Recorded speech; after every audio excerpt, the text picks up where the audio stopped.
இப்போது நம்ம ஒரு வெப்சைட் டெவலப் பண்ணோன்னா HTML CSS எழுதணும், நம்மளே எழுதணும்.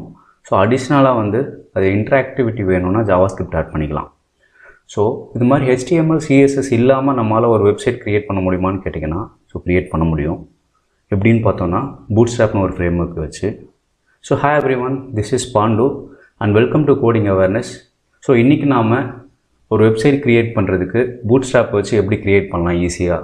ஸோ நம்மளே வந்து HTML CSS எழுதாமல் ஆல்ரெடி இருக்க HTML CSSஸை வச்சு நம்ம எப்படி டெவலப் பண்ணலான்றதை பார்க்க போகிறோம். ஸோ அதுக்கு முன்னாடி இன்னும் நீங்கள் கோடிங் அவேர்னஸ் சேனலை சப்ஸ்கிரைப் பண்ணலன்னா சப்ஸ்கிரைப் பண்ணுங்கள். கூடவே அந்த பெல் ஐக்கான் ப்ரெஸ் பண்ணுங்கள். அப்போ தான் நான் எவ்ரி வீக் அப்லோட் பண்ணுற வீடியோ உங்களுக்கு நோட்டிஃபிகேஷன் வரும். ஸோ வாங்க வீடியோக்குள்ளே போகலாம். ஸோ பூட்ஸ்ட்ராப்னா என்னென்னு பார்த்தோன்னா ஆல்ரெடி வந்து ப்ரீ டிஃபைன்டாக ஒரு ஸ்டைல்ஸ்லாம் எழுதி வச்சுருப்பாங்க. ஸோ அந்த ஸ்டைல்ஸை நம்ம அப்படியே யூஸ் பண்ணிக்கலாம். ஸோ ஆக்சுவலாக பார்த்தோன்னா ஒரு செட் ஆஃப் CSS கிளாஸ் இருக்கும். ஸோ அந்த கிளாஸை மட்டும் நீங்கள் ரெஃபர் பண்ணிங்கன்னா போதும் அந்த HTML எலமெண்ட்டில். ஸோ அந்த ஸ்டைல் ஆக்சுவலாக வந்து அப்ளை ஆகிடும். ஸோ இது பார்த்திங்கன்னா responsive design web development support இது. ஸோ ரெஸ்பான்சிவ் டிசைன்னா இப்போ ஒரு வெப்சைட் டெவலப் பண்ணுறோன்னா அந்த வெப்சைட் வந்து மொபைலில் ஒர்க் ஆகணும், plus laptop plus desktop. So இது மாதிரி மல்டிபிள் ஸ்க்ரீன்ஸில் ப்ராப்பராக ஒர்க் ஆகணும். ஸோ அதுக்கு பேர் தான் வந்து ரெஸ்பான்சிவ் டிசைன்னு சொல்லுவோம். ஸோ இந்த ரெஸ்பான்சிவ் டிசைனை பை டிஃபால்ட்டை வந்து பூட்ஸ்ட்ராப் சப்போர்ட் பண்ணுது. அதுக்கடுத்து பார்த்திங்கன்னா லேஅவுட் சிஸ்டம். ஸோ இப்போ ஒரு வெப்சைட் டெவலப் பண்ணுறதுக்கு நீங்கள் ஒரு லேஅவுட்டை டிஃபைன் பண்ணணும். ஸோ லேஅவுட்னா எக்ஸாம்பிளுக்கு வந்து ஒரு அப்ளிகேஷன்னா வெப் அப்ளிகேஷன்னா ஹெட்டர் இருக்கும், அதுக்கு நேவிகேஷன் இருக்கும், மேபி சைடில் லெஃப்ட் சைடில் இருக்கும், இல்லை சில வெப்சைட்டில் டாப்பில் இருக்கும் நேவிகேஷன்.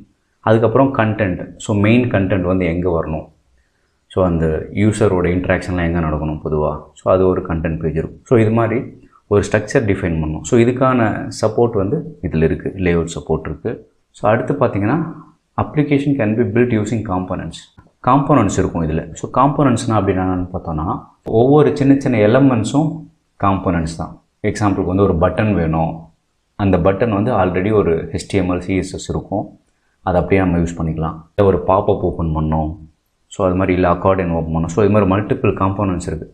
நீங்கள் இப்போது மொபைல் ஆப் யூஸ் பண்ணுவீங்க, ஸோ சைட் நேவிகேஷன் கிளிக் பண்ணுவீங்க, ஒரு லிஸ்ட் ஆஃப் ஐட்டம்ஸ் இருக்கும். ஸோ அது எல்லாமே ஒரு சின்ன சின்ன காம்போனன்ட்ஸ் தான். ஸோ ஒரு பேசிக்காக HTML க்ரியேட் பண்ணி வச்சுருக்கோம். யூஸ்வலாக இப்படி தான் இருக்கும் HTML பேஜ். ஹெட்டர் இருக்குது, அப்புறம் பாடி டேக் இருக்குது. ஸோ பாடி டேக்கில் இருக்கிறது தான் நமக்கு விசிபிளாக இருக்கும். ஹெட் டேக்குள்ளார ஒரு டைட்டில் மட்டும் கொடுத்து வச்சுருங்க. இப்போது பூட்ஸ்ட்ராப் வெப்சைட்டில் போய்ட்டு getbootstrap.com. ஸோ இதுதான் அதோட வெப்சைட்டு. அந்த வெப்சைட்டில் வந்து குவிக் ஸ்டார்ட் கைடில் இருக்கேன். இங்கே பார்த்தோன்னா இவங்க சஜஸ்ட் பண்ணுறது index.html. எக்ஸாம்பிள் வந்து இந்த மெட்டா டேக் போடணும் சஜஸ்ட் பண்ணுறாங்க. ஸோ ஏன் இதை போடணுன்னா, ஸோ அப்போ தான் வந்து ரெஸ்பான்சிவ் டிசைன் வந்து ப்ராப்பராக ஒர்க் ஆகும். ஸோ அதனால் இதை நம்ம யூஸ் பண்ணிக்கிறோம். நெக்ஸ்ட் வந்து பார்த்தோன்னா, ஸோ இப்போது CSS நம்ம வந்து அதில் இருக்க ஸ்டைல்ஸ் யூஸ் பண்ணோம் அப்படின்னா அதோட லிங்க் CSS ஃபைல் யூஸ் பண்ணோம். ஸோ CDN லிங்க்னு சொல்லுவாங்க. அப்படின்னா வந்து content delivery network.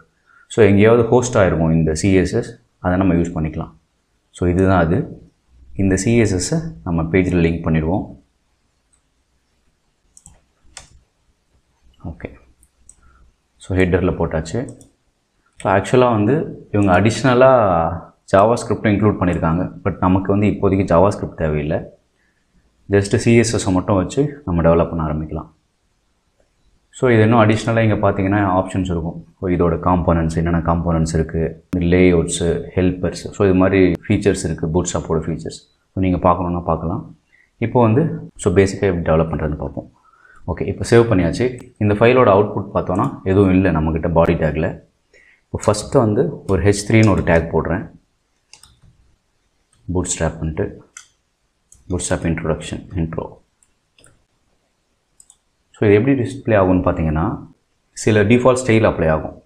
So bootstrap நம்ம இந்த CSS இன்க்ளூட் பண்ணோன்னே என்ன ஆகும்னா, ஸோ இது வந்து ஓவர் ரைட் பண்ணும். அது இல்லாமல் எல்லா எலமெண்ட்ஸுக்கும் ஒரு ஸ்டைல் இருக்கும், பை டிஃபால்ட்டாக அப்ளை ஆகிருக்கும். எக்ஸாம்பிள் வந்து இதை ரைட் கிளிக் பண்ணி இன்ஸ்பெக்ட் பண்ணி பார்த்தோன்னா நம்ம இதோட ஸ்டைலை பார்க்கலாம், என்ன ஸ்டைல் அப்ளை ஆகிருக்குன்றதை பார்க்கலாம். ஸோ இங்கே பார்த்தீங்கன்னா ஃபாண்ட் சைஸு, அதுக்கப்புறம் எல்லா ஹெட்டர் டேக்கும் சில ஸ்டைல் அப்ளை ஆகிருக்கு. அதோட மார்ஜின், பாட்டம், லைன் ஹைட்லாம் ஓவர் ரைட் ஆகிருக்கு. இப்போ வந்து பேராகிராஃப் டேக் போடுறோம்,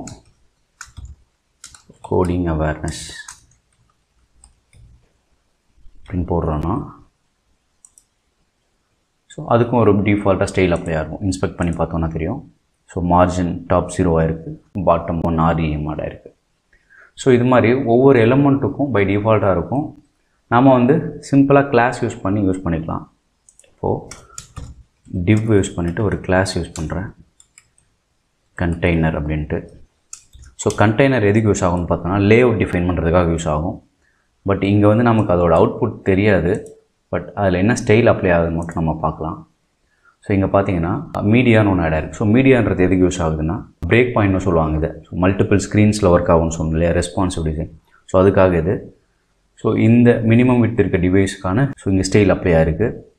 மேக்ஸ் வித்துன்னு ஒரு ப்ராப்பர்ட்டி போட்டு 540 இருக்கணும்னு டிஃபைன் பண்ணியிருக்காங்க. ஸோ ஆக்சுவலாக பார்த்தோன்னா அவ்வளோ வித்து அப்ளை ஆகிருக்கு இங்கே. ஸோ இது மாதிரி கண்டெய்னர் கொடுத்து தான் ஒவ்வொரு லேஅவுட்டை நம்ம டிஃபைன் பண்ணுவோம். ஸோ இப்படி தான் பார்த்தீங்கன்னா ஒரு பேசிக்காக பூட்ஸ்ட்ராப்ன்றது. ஸோ இதுக்கப்புறம் வர வீடியோவில் நம்ம வந்து ஒவ்வொரு காம்பனன்ட்ஸ் அப்புறம் லேஅவுட்ஸ்லாம் வந்து ஒரு எக்ஸாம்பிள்ஸோடு பார்ப்போம். தேங்க்யூ.